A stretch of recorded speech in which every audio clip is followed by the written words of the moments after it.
न्याय म्हणजे सत्याचा विजय। पण सत्य शोधायचं कसं? न्यायासाठीचा प्रवास सोपा आहे का?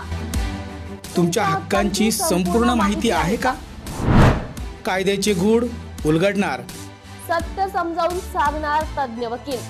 महत्त्वाच्या कायद्यांपासून ते गुंतागुंतींच्या प्रकरणांपर्यंत स्पष्ट उत्तर, ठोस मार्गदर्शन। एक व्यासपीठ जिथे प्रत्येक प्रश्नाला मिळेल योग्य उत्तर। लवकरच येत आहे कायद्याचा नवा कट्टा, फक्त BBS न्यूज नेटवर्क 24 तासवर, जिथे प्रत्येक शब्दाला असतो न्यायाचा आधार।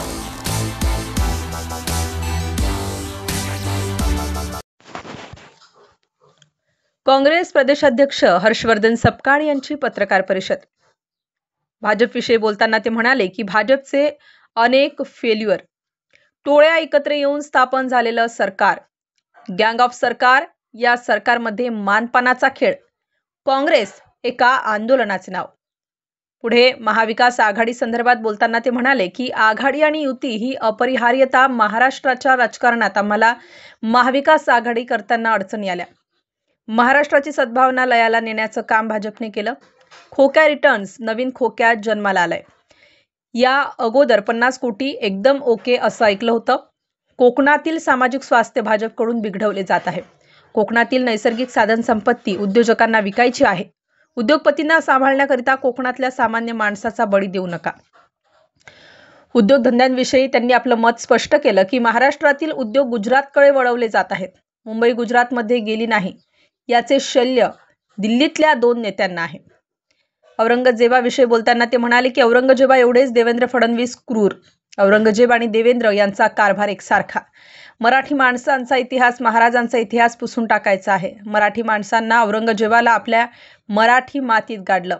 औरंगजेबाची कबर ही महाराजांच्या शौर्याची निशाणी। पुढे संजय राऊतांवर त्यांनी निशाणा साधलाय। संजय राऊत यांना त्यांच्या पक्षामधील जास्त माहिती आहे, या संदर्भातील मला माहिती नाही। निवडणूक विषयी त्यांनी आपलं मत स्पष्ट केलं की देवेंद्र फडणवीस यांच्या जॅकेटच्या खिशात महाराष्ट्राची सत्ता आहे। स्थानिक स्वराज्य संस्थेच्या निवडणुका भाजप घेणारच नाही। ऑक्टोबरचा पेपर आहे मार्चमध्ये, त्यावर मी बोलणार नाही।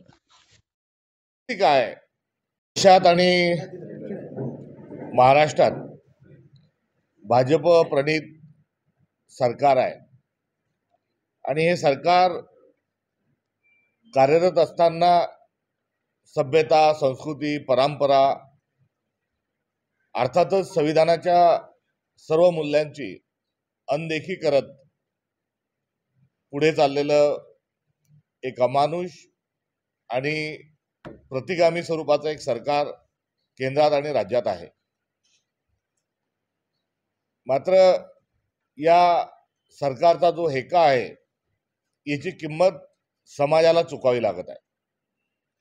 त्यामध्ये शेतकरी आहे, शेतमजूर आहे, बेरोजगारीचा प्रश्न हा खूप मोठ्या प्रमाणावर निर्माण झालेला आहे। महिलांच्या सुरक्षिततेचा प्रश्न ऐरणीवर आलेला आहे, बिकट झालेला आहे। स्वारगेट सारख्या वर्दळीच्या ठिकाणी बलात्काराच्या घटना घडू लागल्या आहेत। तर केंद्रीय मंत्री असणाऱ्या महाराष्ट्रातील रावेर येथील खासदाराच्या कुटुंबातील लेकीबाळी या सुरक्षित नाही, इतका महिलांच्या सुरक्षिततेचा प्रश्न ऐरणीवर आलेला आहे। तर शेतमालाला भाव नसणे, कर्जमाफीची घोषणा केल्यानंतर कर्जमाफी न देणे, निवडणुकीच्या तोंडावर लाडकी बहीण सांगितलं आणि आता 10 लाख लाडक्या बहिणींना त्या लाभापासून वंचित ठेवणे, असे अनेक प्रकारचे फेल्युअर हे भाजपचे आहेत। पण शेवटी हे सरकार कोणत्या मस्तीत चाललंय, तर यांची मस्ती काय हे जेव्हा समजून घेण्याचा प्रयत्न आपण करू तेव्हा स्पष्ट स्वरूपात लक्षात येईल की हे सत्ता पिपासू प्रवृत्तीची माणसं सत्तेत बसलेली आहेत। महाराष्ट्राच्या सत्तेत तर टोळ्या एकत्र येऊन स्थापन झालेले सरकार आहे आणि या टोळ्या एकत्र आल्यामुळे सरकारच्या मंत्र्यांमध्ये बेबनाव अहंकाराचा खेळ हा आपल्याला सुरू दिसतो। त्यामुळे गँग ऑफ वसेपूर नावाचा पिक्चर जसा होता तशी आता ही गँग ऑफ महाराष्ट्रातल्या सत्ता केंद्रातल्या गँग ऑफ सरकार असा एक खेळ हा सुरू आहे, मान अपमानाचाही अहंकाराचाही खेळ सुरू आहे आणि या सगळ्यांची किंमत ही महाराष्ट्रातल्या सर्वसामान्य जनतेला ही चुकवावी लागत आहे. अलीकडच्या काळात मंत्रिमंडळातील जे सदस्य आहेत तर बीडमध्ये जो नंगा नाच जो आहे तो आपण पाहिला. बीडची बिघडलेली कायदा सुव्यवस्था आपण बघितली. तर दुसरीकडे खोटे ॲफिडेव्हिट देऊन, खोटे कागदपत्र देऊन कोकाटे जे आहेत यांना शिक्षा झाल्यानंतर न्यायालय ही आश्चर्यकारक भूमिका घेतो, तो प्रकरण आहे. तर सिंधुदुर्गचे पालकमंत्री, या परिसरातील लोकप्रतिनिधी हे रोज आपले बेताल वक्तव्य करून महाराष्ट्रातली जी शांतता आहे, सौहार्दता जी आहे, जो महाराष्ट्र धर्म जो आहे याच्या विचाराला ते छेद देत आहेत. छत्रपती शिवाजी महाराज ही महाराष्ट्राची आणबाण शान आहे आणि त्या शिवाजी महाराजांच्या देखील कारकिर्दीबद्दल, त्यांच्या कर्तृत्वाबद्दलही चुकीची माहिती देत आहेत. हे सर्व जे चाललंय हे शांततेने खपून घेणं शक्य नाही आणि काँग्रेसच्या माध्यमातून केवळ सत्तेचं परिवर्तन नव्हे तर व्यवस्था परिवर्तन आणि सर्वसामान्य माणसाला न्याय देण्याची भूमिका ही 125 वर्षापूर्वी स्वीकारल्या गेली होती. सत्ता येईल जाईल, निवडणुका होतील जातील, मात्र या भारतातला, या महाराष्ट्रातला नागरिक हा गुण्यागोविंदाने राहायला पाहिजे, ही काँग्रेसची भूमिका आहे. आणि सदरची भूमिका घेऊन निवडणुकीच्या पश्चात आम्ही सर्व काँग्रेसजन हे त्या भूमिकेने, त्या अनुषंगाने आम्ही काम करत आहोत. त्यामुळे काँग्रेस एका चळवळीचं नाव आहे, काँग्रेस एका विचाराचं नाव आहे, काँग्रेस एका आंदोलनाचं नाव आहे आणि या स्वरूपात आम्ही महाराष्ट्रामध्ये आगामी काळात काँग्रेसची उभारणी करणार आहोत, हे देखील या ठिकाणी नम्रतेने आपल्याला सांगू इच्छितो. दुसरा जो आपण प्रश्न विचाराल त्या आधीच त्याबद्दल मी निवेदन या ठिकाणी करू इच्छितो की देशाच्या राजकारणात आणि महाराष्ट्राच्या राजकारणात आघाड्या आणि युती ही अपरिहार्यता आहे. कुठेतरी एक पॉलिटिकल कंपल्शन आहे असं म्हटल्यास चुकीचं ठरणार नाही आणि याची किंमत जी आहे ही काँग्रेस पक्षाला चुकवावी लागलेली आहे. त्यामुळे गत निवडणुकांमध्ये युती आघाडीमुळे आमचा पक्ष या ठिकाणी निवडणुका लढू शकला नाही. ही नाईलाज आणि ही जी अपरिहार्यता होती ही मोकळ्या मनाने या ठिकाणी आम्ही कबूल करतो.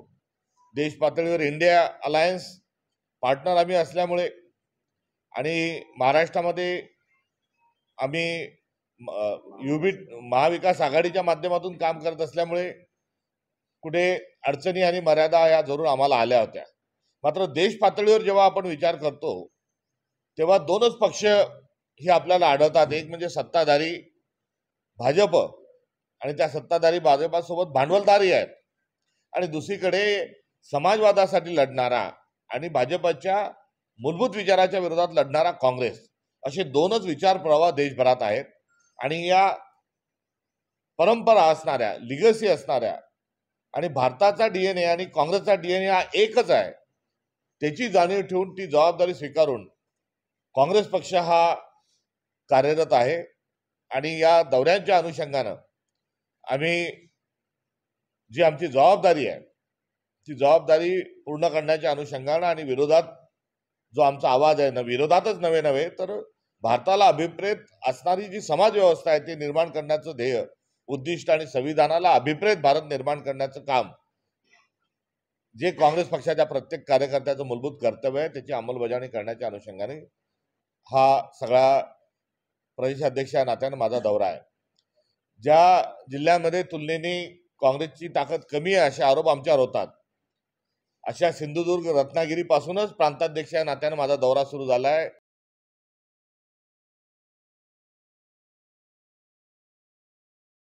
बरे आणि 4-5 महिने झाले ते रत्नागिरी जिल्ह्याला अध्यक्षपद मिळून आहे, ते कितपत योग्य आहे? मी आधी सांगितल्यानुसार दोनच विचार जे आहेत ते आज देश पातळीवर आहेत. एक आहे भाजपचा जो फासिस्ट जो विचार आहे तो आहे आणि समाजवादी संविधानाचा जो विचार आहे तो काँग्रेस आहे. त्यामुळे नेतृत्वाच्या आणि संघटनेच्या माध्यमातून आम्हाला काही या ठिकाणी पावलं उचलायची जरी असली तरी पक्ष या ठिकाणी आहेच आणि त्या पक्षातला सामान्य कार्यकर्ता आहे, आमच्याजवळ नेतृत्व आहे, आमच्याजवळ मतदार आहे आणि मधल्या ज्या कड्या ज्या निखळल्या आहेत त्या जोडण्याचं काम आम्ही आजपासूनच या ठिकाणी सुरू केलं आहे आणि निरीक्षक पाठवल्या जातील. संघटनेचा आमचा जो नेहमीचा जी पद्धत आहे त्या पद्धतीने आम्ही इथे निरीक्षक पाठवू आणि त्यातून ज्या आवश्यक ज्या घोषणा आहेत आणि त्या दुरुस्त्या त्या येणाऱ्या महिन्याभराच्याच काळात केल्या जातील. निरीक्षक पाठवता, निवड होते, जिल्हाध्यक्ष निवडला जातो, पण गटबाजी काय थांबत नाही. काँग्रेस हा एवढाच आहे, पण गटबाजी काय थांबत? काँग्रेस म्हणजे चाव्या घेण्यापर्यंत लोकांनी बदल मारले. काय परिस्थिती आहे काँग्रेसची जिल्ह्यात? काँग्रेसला संपवलं सांगत नाही जिल्ह्यात. एक आणि 5 आमदार होते काँग्रेसच्या जिल्ह्यात. मी आपल्याला अत्यंत नम्रतेने सांगू इच्छितो की सध्या रत्नागिरी जिल्हा महाराष्ट्र आणि भारत संकटात आहे आणि या संकटाच्या वेळेस सर्वांनी एकत्र येण्याची आवश्यकता आहे. कॅलॅमिटी मेक्स युनिटी हे जे सूत्र आहे हे आपण सगळ्यांनी अवलंबलं पाहिजे. त्यामुळे माझी आपल्याला विनंती की आपण पण या सगळ्या प्रक्रियेला मदत करा आणि निश्चित स्वरूपात कॅलॅमिटी मेक्स युनिटीचं उदाहरण आपल्याला पक्षात आमच्या बघायला लवकरच मिळेल. साहेब, आपण प्रश्नांना थोडी कट बघायला असं मला वाटते. प्रश्न आमच्या दोघांचे काय होते की आज रत्नागिरी जिल्ह्यात नेमके काँग्रेस कुठे आहे, पण आज प्रदेश अध्यक्ष म्हणून रत्नागिरीला भूमीत आला. आपण ह्यावर बोला, राज्यस्तरावर आपण नंतर बोलूच, कारण ते प्रदेश अध्यक्ष म्हणून तुमचा अधिकार आहे. पण रत्नागिरी जिल्ह्यात काँग्रेस कुठे आपण काय बोलत ना? रत्नागिरीला म्हणजे आपण आले की नेते दिसतात, बाकी कोणी नेते जाग्यावर नसतात. नेमके रत्नागिरी जिल्ह्यात काँग्रेसची अवस्था आपण ह्यावर बोला, कारण आपण प्रदेशचे अध्यक्ष म्हणून काय भूमीत आला था.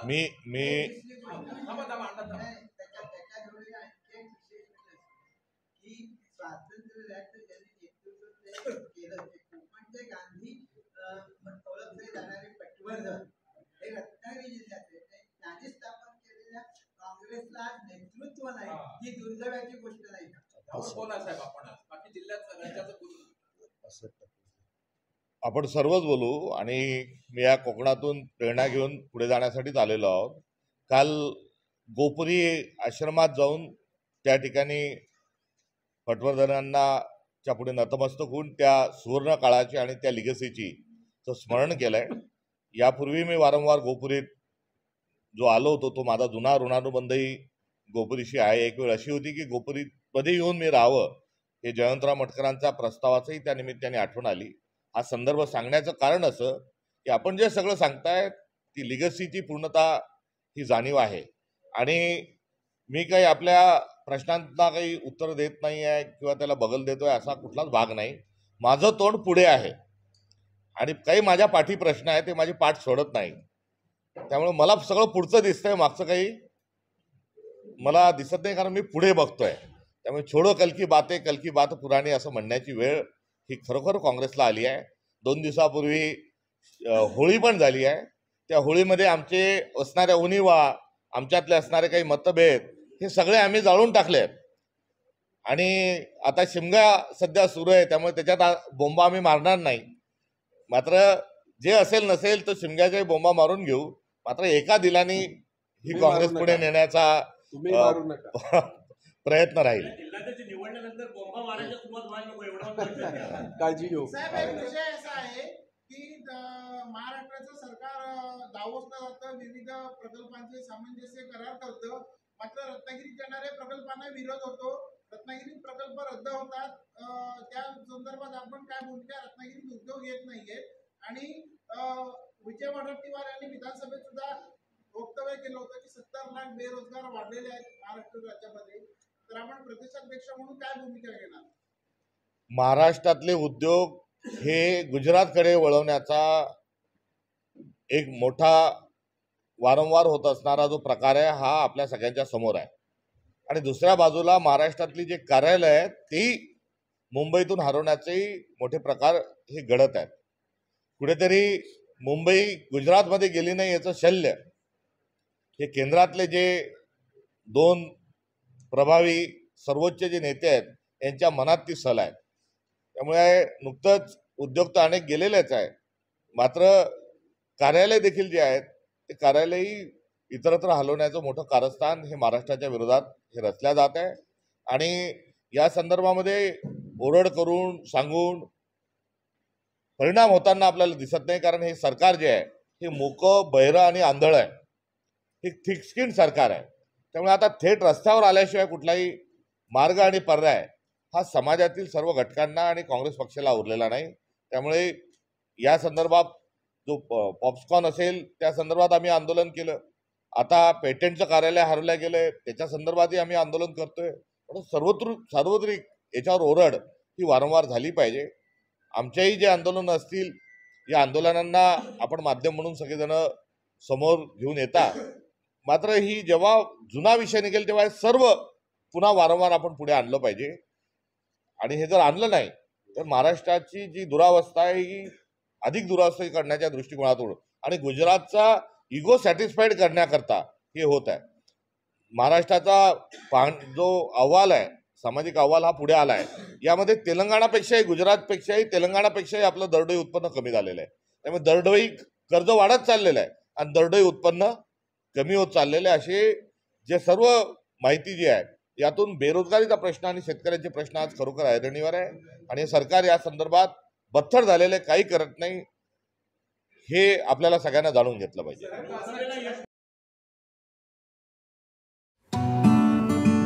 BBS न्यूज या राज्यस्तरावरील 24 तास चॅनलसाठी खालील पदावर काम करणाऱ्या उत्साही, अनुभवी आणि शिकाऊ व्यक्तींची आवश्यकता आहे. तसेच राज्यात सर्वत्र जिल्हावार प्रतिनिधी, कॅमेरामन, मार्केटिंग एक्झिक्युटिव्ह नेमणे आहे. पदाचे नाव: रिपोर्टर, कॅमेरामन, उपसंपादक, कॉपी एडिटर, व्हिडिओ एडिटर, निवेदिका, व्हॉइस ओव्हर आर्टिस्ट. त्वरित खालील नंबरवर संपर्क करा. श्री भरत गोसावी, संचालक, 98 227 85 037. श्री सतीश रुपवते, संचालक, 83 297 62 302. श्री बंटी आढाव, संचालक, 89 561 99 139.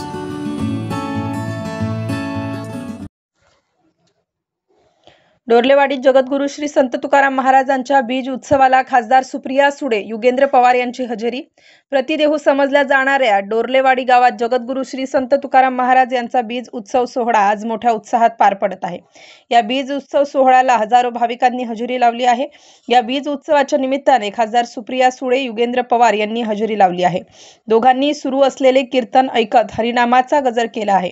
या प्रतिदेहू समजल्या जाणाऱ्या डोर्लेवाडीत श्री संत तुकाराम महाराजांचा 66वा बीज उत्सव साजरा होत आहे. दुपारी 12 वाजता श्री संत तुकाराम महाराज यांचा जयघोष करत आलेल्या भाविकांकडून पुष्पवृष्टी करण्यात आली आहे.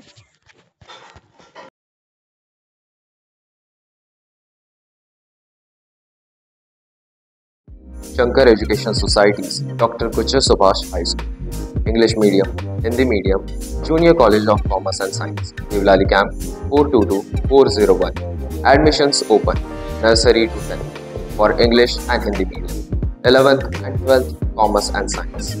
We the Subhashites guide the students from ABCD to great achievements. मला उमेदवारी देऊन सामान्य कार्यकर्त्यांचा सन्मान केला आहे. संजय केनेकर.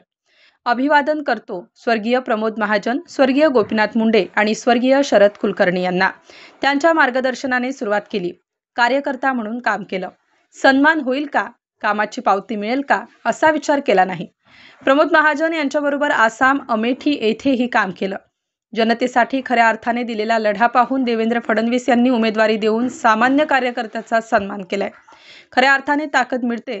चंद्रशेखर बावनकुळे, रवींद्र चव्हाण, फडणवीस यांनी नाव वरती पाठवलं आणि वरच्या फळीने देखील विश्वास दाखवला. पुढे हर्षवर्धन सपकाळ यांच्याविषयी बोलताना संजय केणेकर म्हणाले, मला कीव येते त्यांची. ज्या पात्रतेने अध्यक्ष केलं त्या पात्रतेवरच शंका आहे. हिंदुत्वाच्या विरोधात वागणारी ही मंडळी डोकी काम करत नाहीत. त्यांच्यावर बोलणं म्हणजे त्यांनी आज पक्षाची पातळी दाखवली. भाऊ, विधान परिषदेच्या नावांची अखेर घोषणा झाली आहे. बहुप्रतीक्षित तुमचं सुद्धा नाव होतं. अखेर अंतिमतः अधिकृतपणे घोषणा झाली. काय भावना आहे? खऱ्या अर्थाने आज मला मी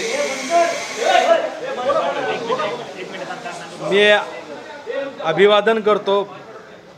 प्रथमतः आमचे स्वर्गीय गोपीनाथरावजी मुंडे साहेबांना, स्वर्गीय प्रमोदजी महाजनांना, स्वर्गीय शरद कुलकर्णींना. खऱ्या अर्थाने मी त्यांच्यापासून सुरुवात केलेली आहे. त्यांचं खरं तर मार्गदर्शनातून या राजकारणात सुरुवात झालेली 1988ला आणि 1988ला एक संघर्षशील कार्यकर्ता म्हणून बाहेर पडलो रस्त्यावर. जवळपास आज वयाचे 55-56 वर्ष आहे आणि तेवढ्याच केसेस आहे राजकारणातल्या. आणि त्यामुळे निश्चितच गोरगरीब दीनदलित उपेक्षितांना न्यायासाठी रस्त्यावर पडून संघर्ष केला. भारतीय जनता पार्टी सर्वसामान्यपर्यंत नेण्याच्या भूमिकेतून काम करत आलो. कधीच कामाची पावती काय मिळेल याची कधीच विचार केला नाही. माझा सन्मान होईल का हा विचार केला नाही. मला माझ्या भारतीय जनता पार्टीला सर्वसामान्याचा पक्ष व्हावा ही भूमिका घेऊन भारतीय जनता पार्टीत काम करत होतो. गोपीनाथरावांच्या अनेक संघर्ष यात्रेमध्ये सर्व संघर्ष यात्रेमध्ये अग्रणी राहिलो आणि त्यामुळं स्वर्गीय आठवण येते मला स्वर्गीय प्रमोदजी महाजन यांच्याबरोबर आसाममध्ये प्रभारी असताना त्यांच्याबरोबर सुद्धा आसाममध्ये 1 महिना काम केलं, अमेठीमध्ये काम केलं, सर्व राज्यामध्ये निवडणुकीच्या निमित्तानं फिरलो. 37 वर्षापर्यंत भारतीय जनता पार्टीचा संघटनात्मक खऱ्या अर्थानं जनतेसाठी केलेला लढा आज माननीय मुख्यमंत्री देवेंद्रजी फडणवीस यांनी या छोट्याशा कार्यकर्त्याला जो सर्वसाधारण समाजामधून जन्म घेतलेला कार्यकर्ता आहे आणि त्यामुळं त्याच्या कार्यकर्त्याला विधान परिषदेवर उमेदवारी देऊन हा सर्वसाधारण समाजाचा सर्वसाधारण कार्यकर्त्याचा सन्मान केला. आणि त्यामुळं महाराष्ट्रातल्या प्रत्येक कार्यकर्त्यामध्ये जो प्रचंड उत्साह आहे, एक मनोबल कार्यकर्त्याचं वाढलेलं आहे की निश्चितच भारतीय जनता पार्टी फक्त एकमेव पक्ष आहे की जो कार्यकर्त्याला केलेल्या कामाचं, निष्ठेचं, प्रामाणिकतेचं आणि समर्पित भावनेचं फळ देतो. निश्चित आहे आम्ही फळाकरता काम करत नाही आहे, परंतु खऱ्या अर्थानं ताकद मिळावी.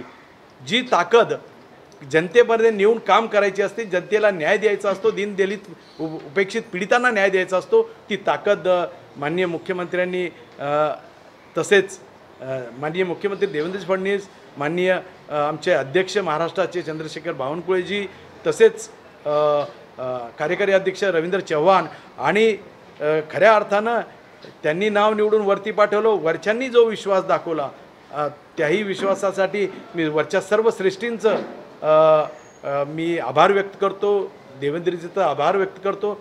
निश्चित आहे संधी म्हणण्यापेक्षा ही जबाबदारी आहे आणि ही जबाबदारी पार पाडण्याकरता परत एकदा रस्त्यावर उतरेल. निश्चितच दीनदलित उपेक्षित सर्वसाधारण समाज, भटका विमुक्त, 18 पगड 12 बलुतेदार यांच्यापर्यंत भारतीय जनता पार्टीचा न्याय कसा जाईल ही भूमिका निभावणार आहे. धन्यवाद. Shankar Education Societies, Dr. Kuchar Subhash High School, English Medium, Hindi Medium, Junior College of Commerce and Science, Nivlali Camp 422-401. Admissions open, nursery to 10th for English and Hindi Medium, 11th and 12th Commerce and Science.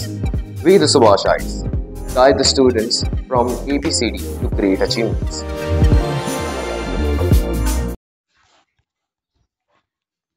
विरोधी पक्षनेते अंबादास दानवे यांची पत्रकार परिषद.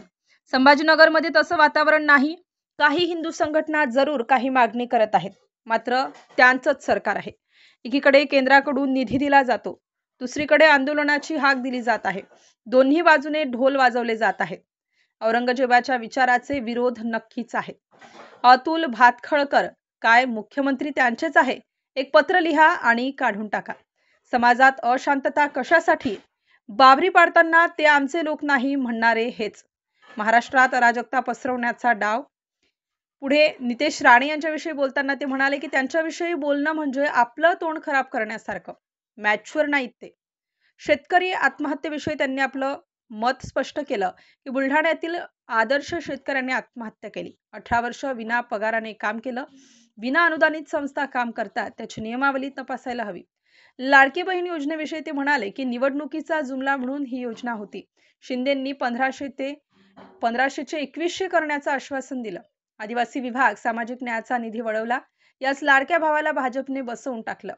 सरकार नुसतं घोषणा करतंय, मात्र राज्याची आर्थिक परिस्थिती योग्य नाही. अंथरून पाहून पाय पसरायला हवे, मात्र त्याहून बाहेर आहेत. शिंदे किंवा इतर मंत्र्यांना विचारतंय कोण? यांना साधे याचे PA मागून मिळत नाही. विचारतंय कोण? हे नुसते पेन काळे करत बसलेत. मुहर्रम आता मुहर्रम सुरू आहे. सध्या मुसलमानांचा पवित्र रमजान सुरू आहे. पवित्र महिना त्यांचा सुरू असताना अशा पद्धतीने तेढ निर्माण होतोय. कुठेतरी आता राजकीय अशांतता निर्माण होणार का असा प्रश्न देखील या निमित्ताने होतोय. कारण की सातत्यानं नितेश राणे वादग्रस्त वक्तव्य करताना पाहायला मिळतात. नितेश राणेंनी तर थेट एक चुकीचा इतिहास समोर ठेवला की छत्रपती शिवाजी महाराजांच्या सैन्यामध्ये कोणी मुस्लिम सरदारच नव्हता.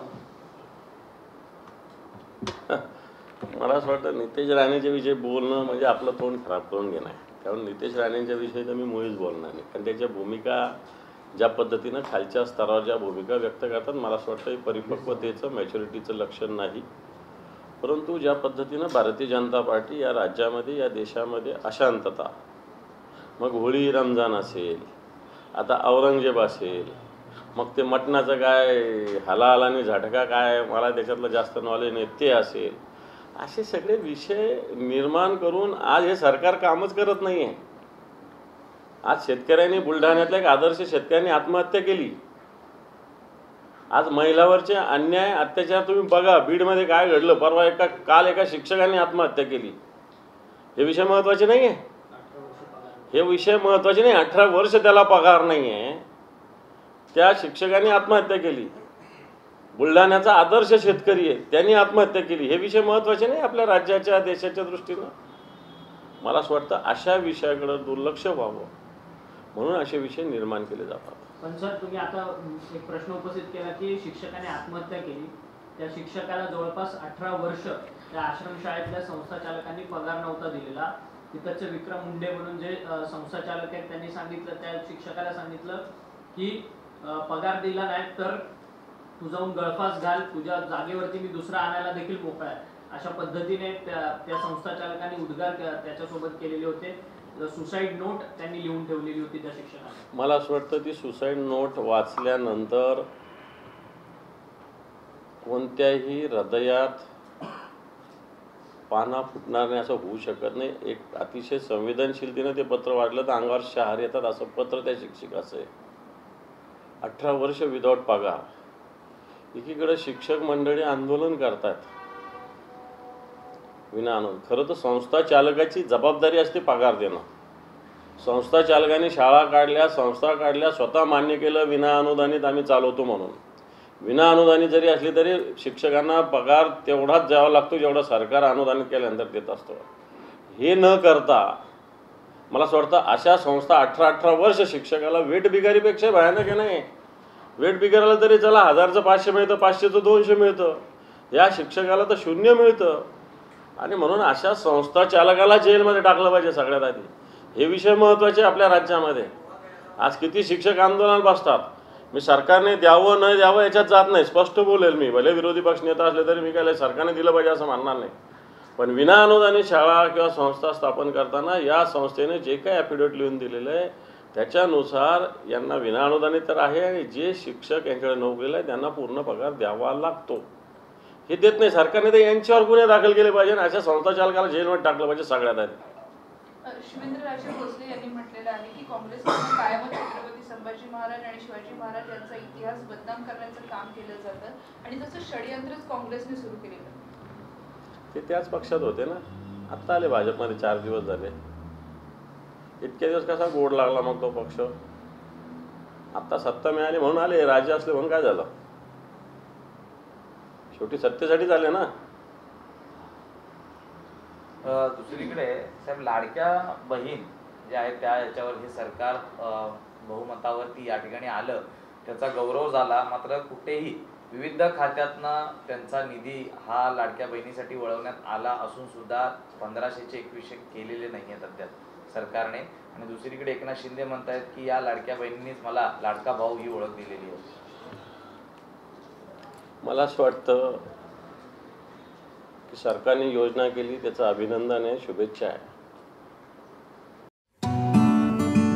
BBS न्यूज या राज्यस्तरावरील 24 तास चॅनलसाठी खालील पदावर काम करणाऱ्या उत्साही, अनुभवी आणि शिकाऊ व्यक्तींची आवश्यकता आहे. तसेच राज्यात सर्वत्र जिल्हावार प्रतिनिधी, कॅमेरामन, मार्केटिंग एक्झिक्युटिव्ह नेमणे आहे. पदाचे नाव रिपोर्टर, कॅमेरामन, उपसंपादक, कॉपी एडिटर, व्हिडिओ एडिटर, निवेदिका, व्हॉइस ओव्हर आर्टिस्ट. त्वरित खालील नंबरवर संपर्क करा. श्री भरत गोसावी, संचालक 98 227 85 037. श्री सतीश रुपवते, संचालक 83 297 62 302. श्री बंटी आढाव, संचालक 89 561 99 139.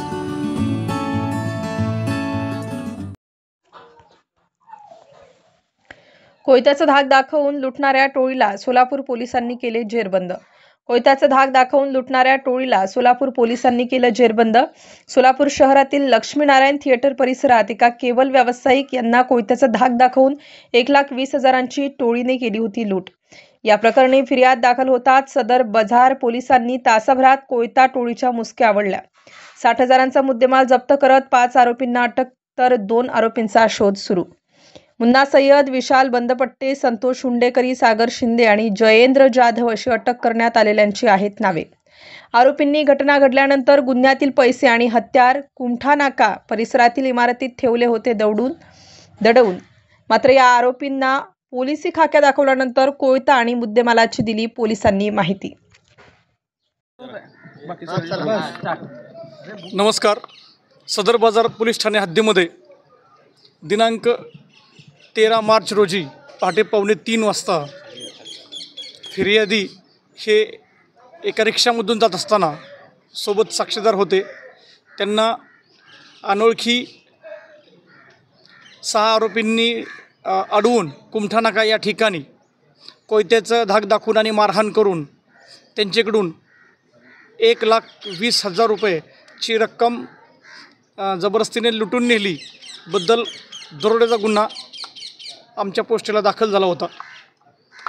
त्यानंतर सदरची माहिती सोलापूर शहराचे आयुक्त माननीय एम राजकुमार सर, आमच्या परिमंडळाचे DCP माननीय विजय कबाडे सर, ACP माननीय गवारी साहेब यांना आम्ही सदर माहिती देऊन त्यांच्या मार्गदर्शनानुसार आमच्या पोस्टेच्या DB पथकाचे PSI श्री नितीन शिंदे आणि त्यांचे सर्व सहकारी यांनी तात्काळ कसोशीने प्रयत्न करून आणि शोध घेऊन यातील पाहिजे आरोपितांपैकी 5 आरोपींना सखोल तपास करून अटक केली आणि गुन्ह्यातील काही रक्कम हस्तगत केली आहे.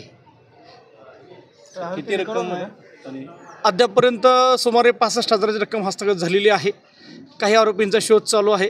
लवकरच आम्ही त्यांना अटक करून राहिलेले सुद्धा रक्कम हस्तगत करणार आहोत. आणि सदरबाबत आम्हाला या गुन्ह्यामध्ये आयुक्त माननीय राजकुमार सर, आमच्या झोनचे DCP माननीय कबाडे सर आणि ACP माननीय गवारी साहेब यांनी प्रत्यक्ष घटनास्थळावर भेट देऊन आणि आम्हाला सर्वांना मार्गदर्शन करून आमच्या DB पथकाने अथक परिश्रम करून तात्काळ काही तासामध्येच आरोपींना अटक करून मालमत्ता हस्तगत केली आहे. आणखीनही आरोपी निष्पन्न होत आहेत आणि त्याच्यामध्ये यातील काही आरोपी हे रेकॉर्डवर असल्याची आम्हाला माहिती मिळालेली आहे. अजून किती आरोपी आहेत? अजून 2 आरोपी आहेत. सर हे सराईत गुन्हेगार आहेत आणि यातली रक्कम यांनी कशासाठी वापरली, काय माहिती आली? ना तात्काळ आम्ही हस्तगत केलेली आहे. त्यांना आम्ही म्हणजे फक्त काही थोडेसे आरोपींचा शोध चालू आहे. बाकी जवळपास आरोपी सर्व अटक झालेले आहेत आणि कसोशीने तपास करून आम्ही हे यश मिळवलं आहे. सर खरं तर पुण्याप्रमाणात सोलापूरसाठी वापरला कोयता गँग वगैरे असं काही नाही आहे. यांनी या घटनेमध्ये कोयत्यासारखं हत्यार वापरलेलं आहे, पण ते हत्यारसुद्धा हस्तगत केलेलं आहे आणि आरोपितांवर आम्ही कडक प्रतिबंधक कारवाई करून जास्तीत जास्त वरिष्ठांच्या मार्गदर्शनाखाली त्यांच्यावर प्रभावी प्रतिबंधक कारवाईची तजवीज ठेवलेली आहे. नाशिकमध्ये बौद्ध धर्मगुरूंची फसवणूक, 40 लाखांच्या व्यवहारावरून वाद. नाशिकच्या सायखेडा गावात एका बुद्ध धर्मगुरूंच्या आर्थिक फसवणुकीचा धक्कादायक प्रकार समोर आला आहे. दीप कृषी ॲग्रो सेल्स या व्यावसायिक संस्थेच्या मालकांनी भंते बुद्धरत्न यांच्याकडून तब्बल 40 लाख रुपये घेतल्याचा आरोप आहे। सविस्तर माहिती अशी की सागर शिंदे, दीपक शिंदे आणि कैलास शिंदे हे दीप ऋषी ॲग्रो सेलचे संचालक असून त्यांची पिंपळगाव, सायखेडा आणि ओझर येथे शेती साहित्य व बी बियाणांची दुकाने आहेत। भंते बुद्धरत्न यांच्याकडे लोकांच्या धर्मदानातून आलेली रक्कम त्यांनी उत्पादन वाढवण्यासाठी दिली होती। मात्र 7 महिने उलटल्यानंतरही ही रक्कम परत केली नसल्याचा आरोप आहे। या व्यवहारासंदर्भात पंचवटी आणि मुंबई नाका परिसरात आर्थिक देवाणघेवाण झाल्याची माहिती समोर आली आहे। संचालकांनी सुरुवातीला पैसे परत करण्याचं आश्वासन दिले, मात्र आता त्यांना परतावा नाकारल्याचा आरोप भंते बुद्धरत्न यांनी केला आहे। सामाजिक कार्यकर्ते आदेश पगारे यांनी भंते बुद्धरत्न यांना सहकार्य करण्याची भूमिका घेतली आहे। लवकरच नाशिक पोलीस आयुक्त संदीप कर्णिक यांची भेट घेऊन संबंधितांवर तक्रार दाखल केली जाणार आहे। पोलिसांकडून न्याय न मिळाल्यास थेट गृह मंत्रालयात धाव घेण्याचा इशारा भंते बुद्धरत्न यांनी दिला आहे। या प्रकरणी दीप ऋषी ॲग्रो सेल्सच्या संचालकांनी कोणती अधिकृत प्रतिक्रिया दिलेली नाही। दरम्यान 40 लाखांच्या या मोठ्या आर्थिक व्यवहाराची सखोल चौकशी करण्याची मागणी जोर धरू लागली आहे। ठिकाणी दीप ऋषी ॲग्रो सेल्सवर येण्याचे कारण हे आहे की सागर शिंदे नावाच्या व्यक्तीने माझ्याकडून वेळोवेळी या दुकानामध्ये जे माल भरण्यासाठी किंवा इन्व्हेस्टमेंट करण्यासाठी माझ्याकडून पैसे घेतले होते आणि त्यांनी असं सांगितलं मला की मी म्हणते की तुम्हाला जे काही धम्माचं कार्य करायचं आहे त्यासाठी मी तुम्हाला काही मदत करीन, परंतु आता अद्यापही त्यांनी मला काही दिलं नाही आणि या ठिकाणी आल्यानंतर आम्हाला तो अजूनही भेटलेला नाही। त्यामुळे आमचे पैसे आम्हाला परत मिळावे अशी विनंती करतो। किती पैसे दिले भंतेजी तुम्ही? जवळपास 40 लाख रुपये। आणि ते कॅश स्वरूपात दिले की काही चेक वगैरे दिले, कसे दिले? कॅश तुम्ही कुठून आणली होती ती? मला दान वगैरे दिले तर दानातून मी त्यांना दिली। बोला। आम्ही अनेकदा या दीप कृषी एजन्सीमध्ये येऊन गेलेलो आहे, आज पण या ठिकाणी आलेलो आहे। तर इथं सागर शिंदे या व्यक्तीला 6 ते 7 महिन्यापूर्वी भंतेजीकडनं घेऊन पैसे दिलेले, एका संन्यासाचे पैसे घेऊन दिलेले। तर त्या भंतेजीला त्यांनी अनेक प्रकारचे आमिष दाखवलं का तुम्हाला अशा प्रकारे धर्माचा प्रचार करण्यासाठी जे पैसे लागतात तर माझ्या दुकानामध्ये तुम्ही भांडवल टाका, त्याच्यातून येणाऱ्या ज्या नफ्यामधून पैसे येतील त्याच्यातून तुम्हाला धर्माचा प्रचार करण्यासाठी मी तुम्हाला पैसे देईल। तर भंतेजीकडनं अशा प्रकारे अनेक वेळा त्यांना पैसे घेऊन दिलेले। तर आम्ही अनेक वेळा इथं भेटायला आलो तर भेटतही फोन केला तर फोनवर उडवडीचे उत्तर देतो, आज देतो, उद्या देतो, परवा देतो, असे अनेक लोकांचे पैसे त्यांनी घेतलेले आम्हाला पण कळालेलं आहे। इथं दुकानात आलो, हे त्याचे वडील आहेत, तो वडील आहेत आणि भाऊ आहे, त्या दुकानात राहतो, ते लोक सुद्धा त्याला पाठीशी घालतात। हे पैसे तो घेतो, इकडं दुकानात माल टाकतो, पिंपळगावला एक दुकान आहे, अजून एक दुकान आहे, तिथं माल टाकतात, ते हे करतात आणि हे जे त्याचे वडील आहेत ते वडील त्याला पाठीशी घालतात। काय ते दोघं भाऊ, ते एक भाऊ आहे दीपक शिंदे म्हणून, हे दोघं देखील त्याला पाठीशी घालतात पैसे देण्यासाठी। तर हा पैसे घेतो आमच्याकडनं, इथं दुकानात माल भरतो, ते नफ्यापोटी पैसे येतात ते देण्यासाठी उडवडीचे उत्तर करतो। आज हे संन्यासी माणसाचे पैसे घेऊन देतो तर असं हेडत काढतोय। तर याच्यावरती आम्ही आता पोलीस आयुक्तांना भेटून गुन्हा दाखल करणार आहे आणि आम्ही आता गृहमंत्र्यांची भेट घ्यायला जाणार आहे 2 दिवसामध्ये। BBS न्यूज या राज्यस्तरावरील 24 तास चॅनलसाठी खालील पदावर काम करणाऱ्या उत्साही, अनुभवी आणि शिकाऊ व्यक्तींची आवश्यकता आहे।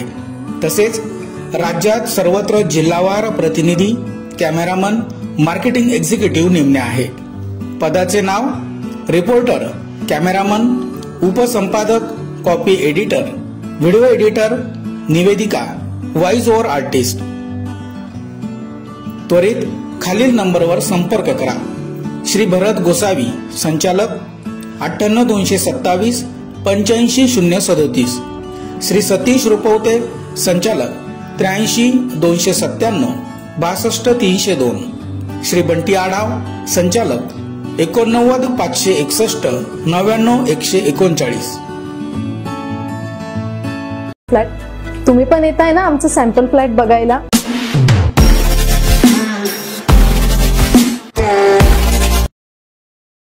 नाशिकमध्ये बौद्ध धर्मगुरूंची फसवणूक, 40 लाखांच्या व्यवहारावरून वाद। नाशिकच्या सायखेडा गावात एका बुद्ध धर्मगुरूंच्या आर्थिक फसवणुकीचा धक्कादायक प्रकार समोर आला आहे. दीप कृषी ॲग्रो सेल्स या व्यावसायिक संस्थेच्या मालकांनी भंते बुद्धरत्न यांच्याकडून तब्बल 40 लाख रुपये घेतल्याचा आरोप आहे. मुंबईतील आंदोलनाच्या पार्श्वभूमीवर बुलढाणा पोलिसांची रविकांत तुपकरांना नोटीस. शेतकरी नेते रविकांत तुपकर यांनी जाहीर केलेल्या मुंबईतील आंदोलनाच्या पार्श्वभूमीवर बुलढाणा पोलिसांनी रविकांत तुपकर यांना आज नोटीस बजावली आहे. कायदा व सुव्यवस्थेचा प्रश्न पाहता आंदोलन करू नये, अन्यथा कायदेशीर कारवाई केली जाईल असे या नोटीसमध्ये नमूद आहे. दरम्यान अशा नोटीसला घाबरत नाही, काहीही झाले तरी शेतकऱ्यांच्या न्याय हक्कासाठी आंदोलन करणारच अशी भूमिका रविकांत तुपकर यांनी जाहीर केली आहे. शेतकऱ्यांची संपूर्ण कर्जमाफी, पीक विमा, सोयाबीनचा कापसाचा भाव फरक यासह सोयाबीन, कापूस, ऊस, कांदा, धान, दूध उत्पादकांना मदत व भाव वाढ आणि शेतकऱ्यांच्या इतर मागण्यांसाठी शेतकरी 19 मार्च रोजी रविकांत तुपकर यांच्या नेतृत्वात अरबी समुद्रात सातबारे बुडवून कर्जमुक्त झाल्याची घोषणा करणार आहेत. तसेच सोयाबीन, कापूस बुडवून शासनाचे लक्ष वेधणार आहेत. या आंदोलनात सहभागी होऊन स्वतःला कर्जमुक्त करण्यासाठी गावागावातील शेतकरी मुंबईला जाण्यासाठी उत्सुक असल्याचे दिसून येत आहे. 18 मार्च रोजी सकाळी 9 वाजता बुलढाणा शहरातील क्रांतिकारी हेल्पलाईन सेंटरवरून रविकांत तुपकर यांच्या नेतृत्वात सर्व शेतकरी मुंबईकडे निघणार आहेत. दरम्यान या आंदोलनाच्या पार्श्वभूमीवर बुलढाणा पोलिसांनी रविकांत तुपकर यांना कलम 168 नुसार नोटीस बजावली आहे. कायदा व सुव्यवस्थेचा प्रश्न तसेच इतरांच्या जीवितास धोका निर्माण होण्याची शक्यता असल्याने आंदोलन करू नये, अन्यथा कायदेशीर कारवाई केली जाईल असे नोटीसमध्ये नमूद आहे. तर दुसरीकडे रविकांत तुपकर आपल्या आंदोलनावर ठाम आहेत. अशा नोटिसेसने आपल्या घरातील कपाट भरलेले आहे. या नोटिसेसला आम्ही घाबरत नाही असे रविकांत तुपकर यांनी सांगितले आहे. Shankar Education Societies, Dr. Kuchar Subhash High School, English Medium, Hindi Medium, Junior College of Commerce and Science, Nivlali Camp, 422-401. Admissions open, nursery to 10th, for English and Hindi Medium, 11th and 12th Commerce and Science. We the Subhashites guide the students from ABCD to great achievements.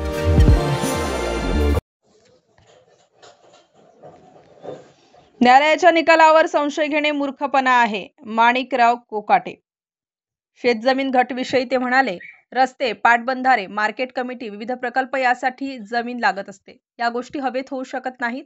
त्यामुळे जेवढी प्रगती कराल, जेवढ्या गोष्टी कराल, तेवढ्या जमिनी उपलब्ध करून द्याव्या लागतील. त्या दृष्टीतून तेवढी जमीन कमी होणं माझ्या दृष्टीने साहजिकच आहे. आता कामे थांबवू शकत नाही, समृद्धी हायवे थांबवू शकत नाही, नव्याने शक्तीपीठ होत आहे. पुढे कार्यालयीन कामकाजाबद्दल बोलताना ते म्हणाले, जिल्ह्यातील शेतकऱ्यांचे प्रश्न सुटावेत यासाठी एक छोटंसं कार्यालय मी या ठिकाणी संपर्क कार्यालय सुरू केलं आहे.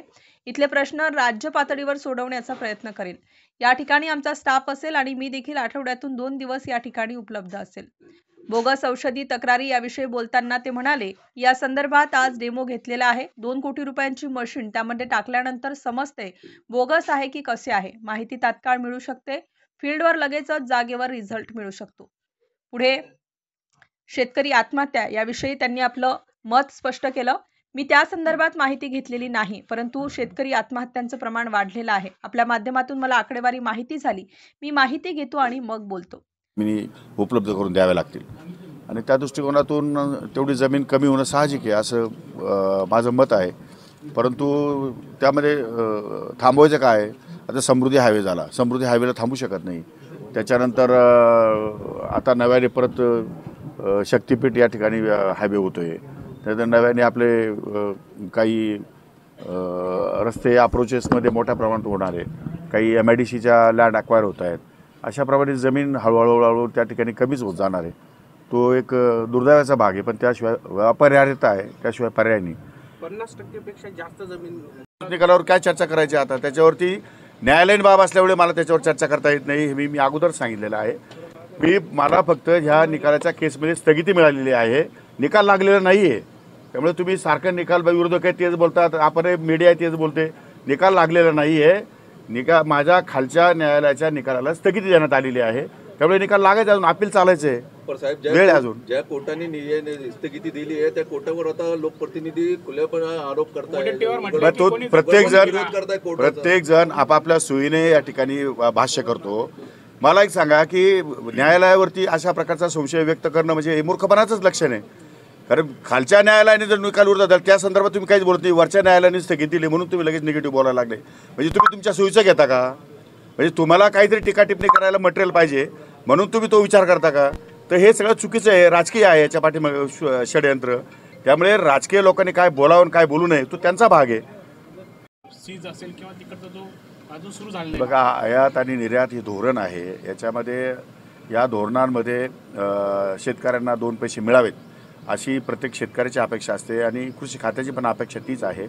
त्यामुळे आता या वर्षीचा जर माल कमी असेल, बरंच अंशी द्राक्ष बागा कमी झालेल्या आहेत, त्यामुळे द्राक्ष बागाचा माल कमी आहे आणि मागणीच्या प्रमाणामध्ये कदाचित तेवढा माल उपलब्ध होऊ शकत नसेल. त्यामुळे कदाचित लवकर या ठिकाणी सीझन संपू शकतो.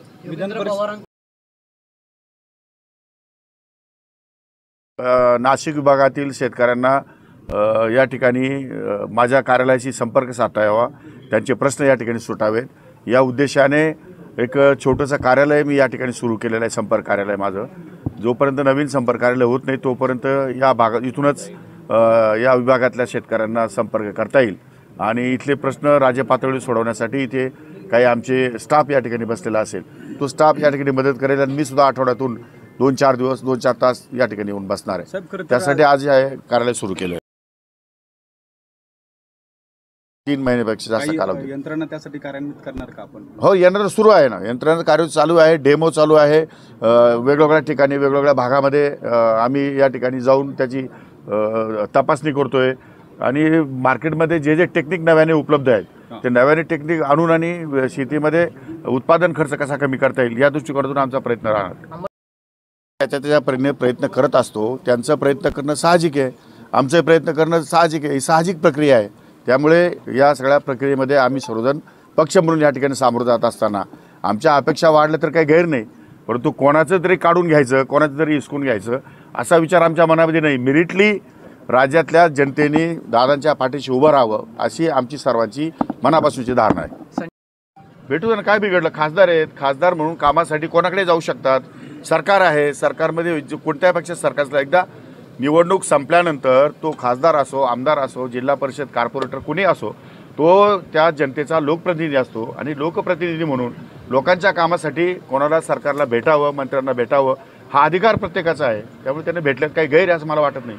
शरद पवार मला एक्झॅक्ट माहिती नाही आहे, पण एक गोष्ट खरी आहे, ते मी त्याला डिटेल्स त्यामध्ये मी अभ्यास केलेला नाही, पण एक गोष्ट खरी की जमीन कमी होती ही गोष्ट मला मान्य आहे.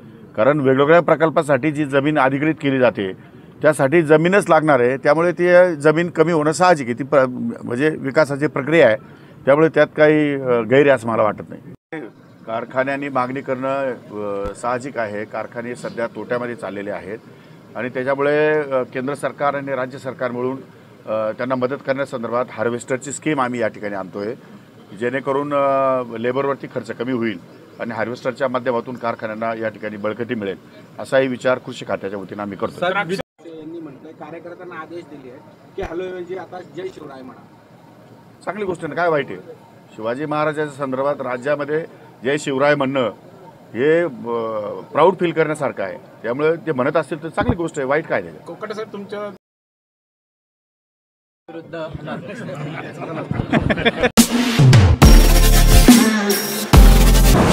नमस्कार नाशिककर, आज आपण आहोत ललित रुंठा ग्रुप यांच्या रुंठा फ्लोरेन्झा या प्रोजेक्टला. तर हा प्रोजेक्ट आहे प्रीमियम लोकेशनला, म्हणजेच गोविंद नगर जवळ. या प्रोजेक्टमध्ये आपण 20हून अशा लक्झरियस ॲम्युनिटीज दिलेल्या आहेत, जसे की वॉकिंग ट्रॅक, मल्टीपर्पज हॉल आणि यासारख्या भरपूर अशा युनिक ॲम्युनिटीज.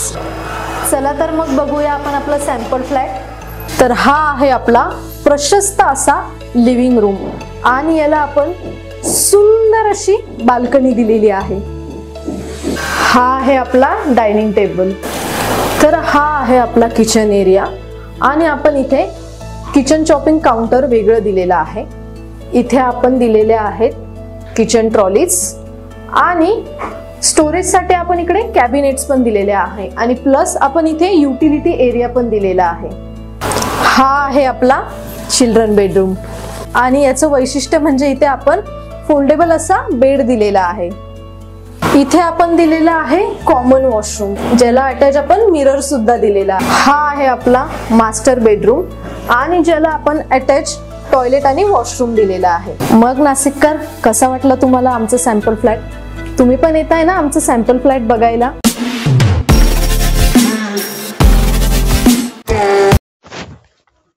विधान परिषदेच्या उपसभापती नीलम गोऱ्हे यांची पत्रकार परिषद. नीलम गोऱ्हे नाशिक दौऱ्यावर असताना म्हणाल्या की नाशिकमध्ये आज महिलांच्या सामाजिक कार्यक्रमासाठी आले आहे. कुसुमाग्रज स्मारक येथे भेट दिली. कवी कुसुमाग्रज यांचे मला आशीर्वाद लाभले आहेत. बीड येथील शिक्षकांनी केलेल्या आत्महत्येबद्दल ते म्हणाले की शेतकरी आत्महत्याच्या घटना ज्या आहेत त्या वाढलेल्या आहेत. अशा घटना वारंवार घडू नये यासाठी सरकार काम करत आहे, प्रयत्नशील आहे. शिक्षण विभाग त्या प्रकरणाची दखल घेईल. सबका त्यांनी मुख्यमंत्र्यांवरती एक टीका केलेली आहे. देवेंद्र फडणवीसांची जी तुलना आहे ती औरंगजेबाप्रमाणे केलेली आहे. ते सत्तेसाठी धर्माचा वापर करतात असं देखील ते म्हणाले. आपण कसं पाहता या टीकेकडे? उपसभापती पदावर आहे, अधिवेशन चालू आहे, त्यामुळे अशा कोणत्याही प्रश्नाचं मी उत्तर देणं योग्य होणार नाही असं मला वाटतं. तरी तुम्ही म्हणालात की अधिवेशन चालू आहे, मात्र आपल्याच पक्षाचे मंत्री आहेत संजय शिरसाट, ते म्हणाले की माझ्या विभागाला 7,000 कोटी रुपयांचा फटका बसलेला आहे. त्यामुळे जे पैसे खात्यातनं पैसे घेताना संमती घेतली पाहिजे होती, संमती घेतली असती तर मी दिली नसती. हे बंधन आपल्याला संविधानानं दिले आहे. विधिमंडळ आणि सरकार, पत्रकार आणि प्रशासन हे 4 वेगवेगळे स्तंभ आहेत. त्या स्तंभांच्या मधून काम चालतं. त्यामुळे एका स्तंभाबद्दल मला विचारणं दुसऱ्या विधिमंडळामधल्या व्यक्तीला योग्य होणार नाही. त्यामुळे माझी काही त्याच्यावर प्रतिक्रिया नाही. ठीक आहे, धन्यवाद. बीडमध्ये एका शिक्षकानं आत्महत्या केलेली आहे. 18 वर्षांपासून वेतन मिळत नसल्यानं फेसबुक पोस्ट करून आत्महत्या केलेली आहे. शेतकरी असतील किंवा या शिक्षकांनी केलेली आत्महत्या असेल ही अतिशय दुर्दैवी आहे. जेव्हा माणसाला असं वाटतं की सगळेच आधार तुटलेले आहेत, त्यावेळेला कुणाच्या कुणाला मदतीची हाक मारली तर अशा माणसाचा जीव वाचू शकतो. हे आम्ही अनेक उदाहरणांच्या मधून पाहिलेलं आहे. अनेक स्त्रियांचे जीव अशा पद्धतीने वाचलेले आहेत. अनेक विद्यार्थिनींना सुद्धा त्यांनी फेसबुकवरती पोस्ट करून आम्ही आता आत्महत्या करतोय म्हटल्यावर सुद्धा पोलिसांच्या मदतीने त्यांना आम्ही वाचवू शकलेलो आहोत. आणि त्यामुळे मला असं वाटतं की अशा घटना घडू नयेत यासाठी म्हणून सरकार प्रयत्नशील आहे. परंतु अनुदानाचा जो विषय आहे त्याच्यामधला तपशील जो आहे तो शिक्षण मंत्री आणि संबंधित जे विभाग आहे, शिक्षण संचालक, ते सगळे पाहतील आणि त्याचं काय कारण असेल तर ती कारणं निराकरण व्हावं या दृष्टीने प्रयत्न हा जरूर झाला पाहिजे असं मला वाटतं. आज मी सामाजिक कामासाठीच खास आलेली आहे आणि त्यामुळे बाकी कुठल्याही प्रश्नाला मी काही उत्तर देऊ इच्छित नाही आहे. तर मी आपली आभारी आहे. तुमचं कायम मला सहकार्य असतं. मी नाशिकला आले की तुम्ही निमंत्रण नसलं तरी निमंत्रण आहे असं गृहीत धरता. तसं गृहीत धरायला काहीच हरकत नाही आहे.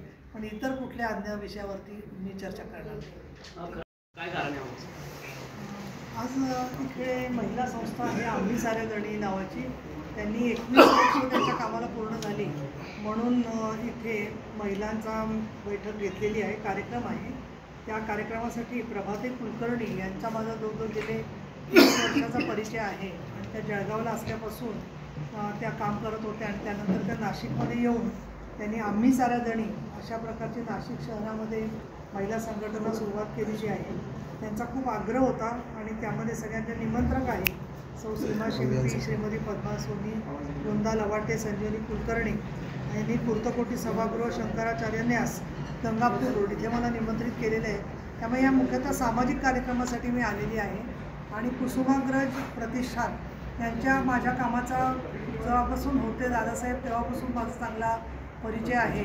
आणि त्यावेळेलासुद्धा कुसुमाग्रज कविश्रेष्ठ यांचा मी आशीर्वाद घेतलेला होता. स्वर्गीय विनायकराव पाटील यांच्याबरोबर आम्ही भेटलो होतो अनेक वेळेला, त्यांच्या जुन्या घरी गेलो होतो. आणि या ठिकाणीसुद्धा आता खूप चांगल्या प्रकारचं कार्य विस्तारित झालेलं आहे. वाचनालय आहे, अभ्यासिका आहे, घरोघरी ग्रंथ दारोदारी याच्यासारखं कार्यक्रम चालू आहे. कला, नाट्य, संगीत आणि शिक्षक क्षेत्रामधलं सगळं काम त्यांचं चालू आहे. आणि त्या दृष्टिकोनातून आज तिथे त्यांचे पदाधिकारी सगळेजणं त्यांची माझी भेट झाली. खूप चांगलं काम चाललेलं आहे. आणि हे काम मराठी भाषेला अभिजात दर्जा मिळाल्यानंतर कुसुमाग्रज प्रतिष्ठान आणि त्यांचं जे साहित्य आहे त्याच्यामध्ये अधिक काय चांगलं काम करता येईल हे समजून घेण्यासाठी म्हणून मी गेले होते. नमस्कार नाशिककर, आज आपण आहोत ललित रुंठा ग्रुप यांच्या रुंठा फ्लोरेन्झा या प्रोजेक्टला. तर हा प्रोजेक्ट आहे प्रीमियम लोकेशनला, म्हणजेच गोविंद नगर जवळ. या प्रोजेक्टमध्ये आपण 20हून अशा लक्झरियस ॲम्युनिटीज दिलेल्या आहेत, जसे की वॉकिंग ट्रॅक, मल्टीपर्पज हॉल आणि यासारख्या भरपूर अशा युनिक ॲम्युनिटीज. चला तर मग बघूया आपण आपला सॅम्पल फ्लॅट. तर हा आहे आपला प्रशस्त असा लिव्हिंग रूम आणि याला आपण सुंदर अशी बाल्कनी दिलेली आहे. हा आहे आपला डायनिंग टेबल. तर हा आहे आपला किचन एरिया आणि आपण इथे किचन चॉपिंग काउंटर वेगळं दिलेलं आहे. इथे आपण दिलेले आहेत किचन ट्रॉलीज आणि स्टोरेजसाठी आपण इकडे कॅबिनेट्स पण दिलेले आहे आणि प्लस आपण इथे युटिलिटी एरिया पण दिलेला आहे. हा आहे आपला चिल्ड्रन बेडरूम आणि याचं वैशिष्ट्य म्हणजे इथे आपण फोल्डेबल असा बेड दिलेला आहे. इथे आपण दिलेला आहे कॉमन वॉशरूम, ज्याला अटॅच आपण मिरर सुद्धा दिलेला. हा आहे आपला मास्टर बेडरूम आणि ज्याला आपण अटॅच टॉयलेट आणि वॉशरूम दिलेला आहे. मग नाशिककर, कसा वाटलं तुम्हाला आमचं सॅम्पल फ्लॅट? तुम्ही पण येत आहे ना आमचं सॅम्पल फ्लॅट बघायला?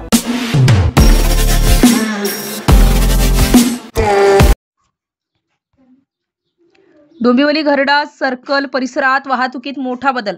घरडास सर्कल परिसरात येणाऱ्या आणि जाणाऱ्या वाहनांना प्रवेशबंदी. डोंबिवली पूर्वेतील घरडास सर्कल येथे छत्रपती शिवाजी महाराज यांच्या भव्य अश्वारूढ शिल्पाचे लोकार्पण सोहळा राज्याचे उपमुख्यमंत्री एकनाथ शिंदे यांच्या हस्ते उद्या 17 मार्च रोजी सायंकाळी 7 ते रात्री 10 या कालावधीत पार पडणार आहे. या कार्यक्रमासाठी मोठ्या संख्येने नागरिक, मान्यवर आणि प्रशासन अधिकारी आणि कार्यकर्ते मोठ्या संख्येने उपस्थित राहणार असल्याने या चौकात मोठी वाहतूक कोंडी होणार असल्याची शक्यता वर्तवली जात आहे. यासाठी नियोजन म्हणून वाहतूक पोलिसांनी वाहतूक कोंडी टाळण्यासाठी आज रात्री 10 पासून तर उद्या रात्री 11 वाजेपर्यंत घरडा सर्कलकडे येणाऱ्या आणि जाणाऱ्या वाहनांना प्रवेशबंदी केलेली आहे. मोठ्या प्रमाणावर वाहनांची गर्दी होण्याची शक्यता असल्याने नागरिकांनी सहकार्य करावे असे आवाहन देखील करण्यात आले आहे. नमस्कार, मी सचिन सांडबोर, वरिष्ठ पोलीस निरीक्षक, कोळसेवाडी वाहतूक उपविभाग. सोमवार दिनांक 17 रोजी सायंकाळी छत्रपती शिवाजी महाराजांच्या अश्वारूढ शिल्पाचा लोकार्पण सोहळा गाडा सर्कल डोंबिवली येथे होणार आहे. सदर परिसरात वाहतूक कोंडी होऊ नये आणि वाहतूक सुरळीत राहण्यासाठी अधिसूचना जारी करण्यात आलेली आहे. तरी सर्व नागरिकांना आवाहन करण्यात येते की सदर अधिसूचनेचे पालन करून पोलिसांना सहकार्य करावे. Junior college of commerce and science, Nivlali camp 422